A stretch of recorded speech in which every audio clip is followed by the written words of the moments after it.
दोस्तों नमस्कार। आपकी सफलता ही मेरा मिशन है। ज्ञानकोश एजुकेशन पर आपका अभिनंदन है। दोस्तों आज हम लोग प्रैक्टिस सेट 54 पढ़ेंगे और प्रैक्टिस सेट 54 टोटल व्याकरण पर आधारित प्रश्न है और ये प्रश्न शब्दों और वाक्यों के शुद्धिकरण से संबंधित है और कुछ प्रश्न यहाँ से मैं उठाया हूँ अच्छे लेवल का मुहावरे का। और यहाँ 20 प्रश्न है। 20 प्रश्न में आपको 15 प्रश्न तक करते करते समझिए कि एक अजीब परिस्थिति पैदा हो जाएगी। मतलब कहने मतलब है कि प्रश्न अच्छे लेवल का है और आपको करने में मज़ा आएगा, लगेगा कि हाँ यार ये प्रश्न वास्तव में 2021 का जो परीक्षा था टीजीटी का उस लेवल का प्रश्न है, काफ़ी अच्छे स्तर का प्रश्न है। ठीक है ना। तो चलिए हम लोग सीधे आते हैं अपने टॉपिक पर। और मेरा उद्देश्य है कि जो यहाँ से जो प्रश्न आपका गलत होता है, जो शब्द शुद्धिकरण से, वाक्य शुद्धिकरण से या फिर मुहावरे से यह प्रश्न गलत न हो, यही मेरा सीधा सीधा उद्देश्य है। तो आइए सीधा प्रश्न हम लोग आते हैं पहले प्रश्न नंबर 1 पर। पहला प्रश्न है, शब्दों को शुद्ध करके लिखना, निम्नलिखित में से शुद्ध शब्द का चयन कीजिए। यही आपका पहला प्रश्न है। आभ्यंतरिक है, आभ्यंतरिक है या फिर अभ्यंतरिक है या फिर अभ्यंतरिका है। मतलब ये ए है या बी है या सी है या डी है। आपका सही उत्तर क्या है आपको ये बताना है। तो आपका सही उत्तर क्या हो जाएगा? सही उत्तर हो जाएगा ए, आभ्यंतरिक। इसका सही उत्तर आपका क्या हो जाएगा? आभ्यंतरिक होगा। प्रश्न नंबर 2, निम्नलिखित में से शुद्ध शब्द का चयन कीजिए। शुद्ध शब्द का चयन आपको करना है। यहाँ भी फिर प्रश्न वही है, अनुषंगिक होगा या आनुषंगिक होगा या अनुषांगिक होगा या अनुषांगिक होगा। इस चारों में से कौन सा विकल्प सही होगा आपको ये बताना है। बड़ी सोच समझ करके आप इसका उत्तर दीजिएगा, क्योंकि प्रश्न अच्छे लेवल के हैं और यहाँ से परीक्षा में यहाँ से ज़रूर कुछ प्रश्न मिलेंगे। मात्र 20 ही प्रश्न, मुझे लगता है कि कम से कम 2 या 3 प्रश्न आपको यहाँ से मिल सकते हैं। इतने अच्छे लेवल का प्रश्न है, पूरा वीडियो आप देखेंगे तो आपको लग जाएगा। चलिए फिर हम लोग आते हैं, इसका उत्तर, सही उत्तर आपका हो जाएगा अनुषांगिक। क्या होगा? बी, अनुषांगिक। आइए प्रश्न नंबर 3 हम लोग देखते हैं। निम्नलिखित में से शुद्ध शब्दों का चयन कीजिए। अब शुद्ध शब्द आपका क्या हो जाएगा आपको ये बताना है। त्रिवार्षिक होगा या त्रयवार्षिक होगा या त्रैवार्षिक होगा या त्रिवार्षिक होगा। शुद्ध शब्द क्या होगा? सब एक ही जैसे प्रश्न लगेंगे और आपके हर एक विकल्प में लगेगा कि 2 या 2 से अधिक प्रश्न मतलब सही लगेंगे, लेकिन प्रश्न तो एक ही सही है। अब आपको देखना है कि कौन सही है कौन गलत है। ठीक है ना। चलिए तो हम लोगों का सही उत्तर क्या हो जाएगा? 3 का हो जाएगा सी, त्रिवार्षिक। क्या होगा? त्रिवार्षिक।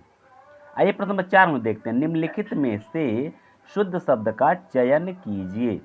शुद्ध शब्द का चयन आपको करना है। पौर्वत्य है या पौर्वात्य है या पूर्वात्य है या पौर्विक है। तो सही क्या है आपको ये बताना है। 4 में, प्रश्न नंबर 4 का सही उत्तर क्या होगा? आपका सही उत्तर हो जाएगा पौर्विक। देखिएगा, पौर्विक सही उत्तर आपका पौर्विक होगा, न कि पौर्वात्य होगा। ठीक है ना। आइए प्रश्न नंबर 5 हम लोग देखते हैं। प्रश्न नंबर 5, निम्नलिखित में शुद्ध शब्द का चयन कीजिए। अब क्या है? प्रफुल्लता, प्रफुल्लित, प्रफुल्ल या प्रस्फुलित। डी क्या है? प्रस्फुलित। तो डी तो ऐसे ही आप बिल्कुल आप दावा कर सकते हैं कि ये सही नहीं है, लेकिन इस तीनों आप बताएं कि प्रफुल्लता है या प्रफुल्लित है या प्रफुल्ल है। सही क्या है आपको इसका उत्तर देना है। ठीक है ना। तो आपका सही उत्तर हो जाएगा 5 का सी। क्या होगा? प्रफुल्ल। क्या होगा? प्रफुल्ल, प्रफुल्लित नहीं, प्रफुल्ल। ठीक है ना। आइए प्रश्न नंबर 6 देखते हैं। प्रश्न नंबर 6, निम्नलिखित में से शुद्ध शब्द का चयन कीजिए। निम्नलिखित में से शुद्ध शब्द का चयन कीजिए। एकत्र, एकत्रित, एकत्रित, कोई नहीं। क्या सही है आपको बताना है। तो आपका 6 का हो जाएगा ए, एकत्र। शुद्ध शब्द क्या होगा? एकत्र होगा। आइए प्रश्न नंबर हम लोग देखते हैं। आइए हम लोग प्रश्न नंबर देखते हैं 7। प्रश्न नंबर 7 हम लोग देखते हैं। थोड़ा सा टेक्निकल दिक्कत हो गया है, ठीक है ना, चलिए इतना मैनेज कर सकते हैं। आइए प्रश्न नंबर 7 हम लोग देखते हैं। प्रश्न नंबर 7, प्रश्न नंबर 7 क्या कह रहा है? ये शुद्ध शब्द जो है द्वैवार्षिक, द्विवार्षिक, द्वैवार्षिक या इसमें से कोई नहीं, 7 का। तो 7 का आपका सही उत्तर हो जाएगा द्वैवार्षिक। द्वै आधा दो वै, द्वैवार्षिक ये आपका शुद्ध शब्द होगा, द्विवार्षिक नहीं होगा, ध्यान रखिएगा, ठीक है ना। आइए हम लोग अगला देखते हैं। प्रश्न नंबर 8, निम्नलिखित में से शुद्ध शब्द का चयन कीजिए। अब शुद्ध शब्द क्या है देखिए, ध्यान दीजिए। महत्व, ये शायद आसान प्रश्न आपके लिए होगा। महत्व, महत्व, महत्व, महोत्सव, सही क्या है आप बता सकते हैं। और मुझे लग रहा है कि आपका क्वेश्चन सही होना चाहिए, क्योंकि यह बिल्कुल सबके उसमें दिमाग में रहता है, इसमें कहीं कोई दिक्कत नहीं है। आपका सही उत्तर हो जाएगा बी, महत्व। आधा तो और फिर आधा तो, मतलब 2 आधा तो यहाँ होना, इसको ध्यान रखना है आपको, ठीक है ना। आइए प्रश्न नंबर 9 हम लोग देखते हैं। निम्नलिखित में से शुद्ध शब्द का चयन कीजिए। शुद्ध शब्द क्या है आपको ये बताना है, ठीक है ना। तो आप देखिए शुद्ध शब्द क्या हो जाएगा। शुद्ध शब्द आपका है सौहृदय। आप देखिएगा, सौहृदय, सौहार्द्र, सौहार्द, सौहृदय, ध्यान रखिएगा। सौहृदय, सौहार्द्र, सौहार्द, सौहृदय, सही उत्तर क्या होगा आपको ये बताना है। आपका सही उत्तर हो जाएगा सी, सौहार्द। सौहार्द्र नहीं, सौहार्द, ये ध्यान रखेंगे, ठीक है ना। आइए प्रश्न नंबर 10 हम लोग देखते हैं। शब्दों को शुद्ध करके लिखना है। राजनैतिक शुद्ध है, या राजनीतिक शब्द शुद्ध है, या राज्य नैतिक शुद्ध है, या राजानीतिक शुद्ध है। तो राजनीतिक, राजनैतिक तो आप समझ सकते हैं कि इस दोनों में कहीं कोई दिक्कत आपको नहीं होगा इसका चयन करने में, क्योंकि आप समझ सकते हैं दोनों गलत है। अब सही क्या है आपको ये बताना है, राजनैतिक और राजनीतिक में, ठीक है ना। ध्यान से, बहुत ध्यान से, जल्दबाजी में इसका उत्तर नहीं देना है। आपका सही उत्तर सिर्फ और सिर्फ बी होगा, राजनीतिक होगा, न कि राजनैतिक, राजनीतिक ही होगा, ठीक है ना। आइए हम लोग प्रश्न नंबर 11 देखते हैं।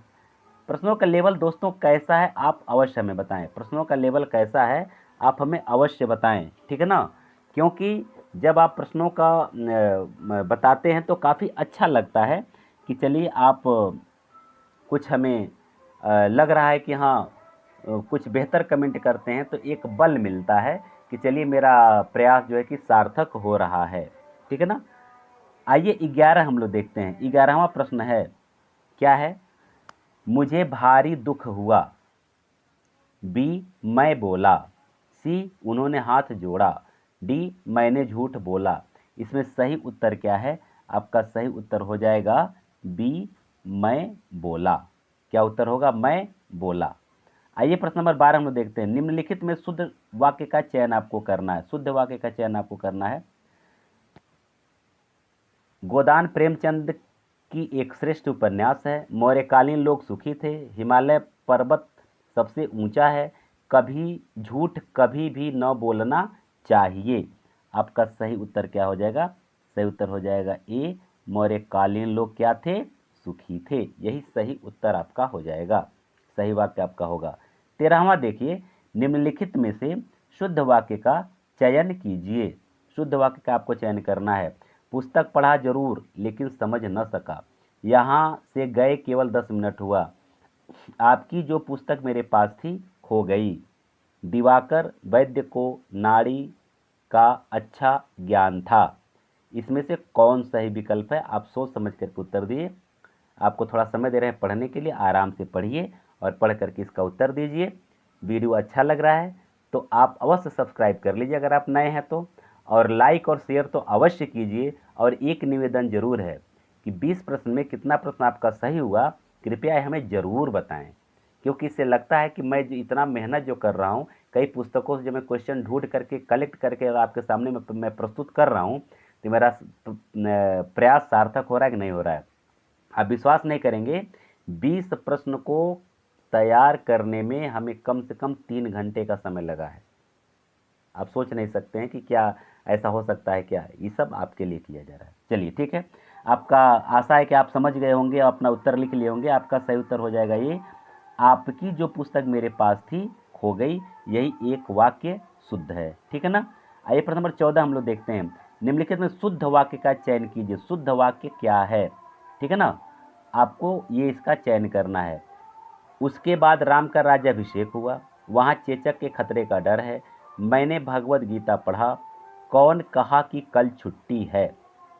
ध्यान से पढ़िए, ध्यान से समझिए और इसका उत्तर दीजिए। ठीक है ना, आपको कोई जल्दबाजी नहीं है, आप आराम से पढ़िए और उत्तर दीजिए। ठीक है ना, तो आशा है कि आप अपना उत्तर लिख चुके होंगे। अब मैं आपको बता रहा हूँ, उसके बाद राम का राज्याभिषेक हुआ, यही वाला विकल्प यानी यही वाला वाक्य सही है। आगे देखिए, इसमें कौन सही है? उसने एक मोती का हार खरीदा, पंडित जी ने कहा कि कल छुट्टी है रहेगी। यह बात तमाम देश भर में फैल गई, या फिर कई रेलवे कर्मचारी की गिरफ्तारी हुई। आपका सही उत्तर हो जाएगा क्या? पंडित जी ने कहा कि कल छुट्टी रहेगी। ठीक है ना, यानी कि बी।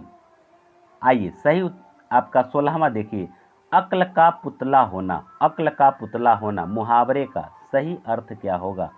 अक्ल का पुतला होना, मूर्ख होना, अधिक बुद्धिमान होना, कम बुद्धि का होना या स्वार्थी होना। तो आपका सही उत्तर क्या हो जाएगा? अधिक बुद्धिमान होना। अक्ल का पुतला होना माने अधिक बुद्धिमान होना। 17वां देखिए, अगिया बैताल मुहावरे का अर्थ है। अगिया बैताल मुहावरे का क्या अर्थ है आपको ये बताना है। कठिन और असंभव कार्य करना, आग में जलना, कड़ी धूप सहना या दूसरों पर व्यंग्य करना। ये सही उत्तर आपका क्या हो जाएगा? सोच करके उत्तर दीजिएगा। आपका सही उत्तर हो जाएगा ए, कठिन और असंभव कार्य करना। आइए हम लोग देखते हैं अगला, अंगूठा चूमना। अंगूठा चूमने का मतलब क्या हुआ? अंगूठा चूमने का मतलब क्या हुआ? अधिक प्यार करना, एकमात्र सहारा, चापलूसी करना या फिर धोखा देना। तो आपका सही उत्तर क्या हो जाएगा? सोच करके उत्तर दीजिएगा।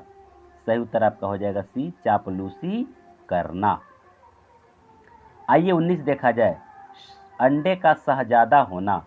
अंडे का शहजादा होना, इसका मतलब क्या हुआ? अनुभवहीन व्यक्ति होना या चतुर व्यक्ति होना, भेद खोलना या गुफा के बाहर निकलना। सही उत्तर आपका क्या हो जाएगा? आपका सही उत्तर हो जाएगा ए, अनुभवहीन व्यक्ति। अंडे का शहजादा होने का अर्थ है। आइए 20 नंबर प्रश्न देखते हैं, आंधी का आम। आंधी के आम मुहावरे का क्या अर्थ है? अब देखिए इसमें जो विकल्प दिया है क्या क्या है। लालची आदमी, समसामयिक लाभ, विपरीत परिस्थिति में डटे रहना और कमजोर आदमी। इसमें से सही विकल्प क्या है? सोच करके उत्तर दीजिएगा, कोई जल्दबाजी नहीं है, सोच कर उत्तर दीजिएगा। आशा है कि आप उत्तर लिख चुके होंगे। तो आपका सही उत्तर हो जाएगा क्या? सामयिक लाभ। क्या होगा? सामयिक लाभ, ये इसका उत्तर होगा। तो दोस्तों इस तरह से हम लोग 20 प्रश्नों को यहाँ पढ़े। प्रश्नों का लेवल कैसा है ये मैं नहीं तय कर पाऊँगा, आप ही तय करेंगे, इसलिए प्लीज़ कमेंट हमें ज़रूर करें। और आशा है कि आप लोगों को वीडियो अच्छा लगा होगा। अगर मेरे चैनल पर नए तो सब्सक्राइब कर लीजिए, जिसका नोटिफिकेशन आपको मिलता रहेगा। और पुराने हैं तो लाइक और शेयर ज़रूर कर लीजिए। अब फिर हम मिलते हैं अगले वीडियो में। आप सबको बहुत बहुत धन्यवाद।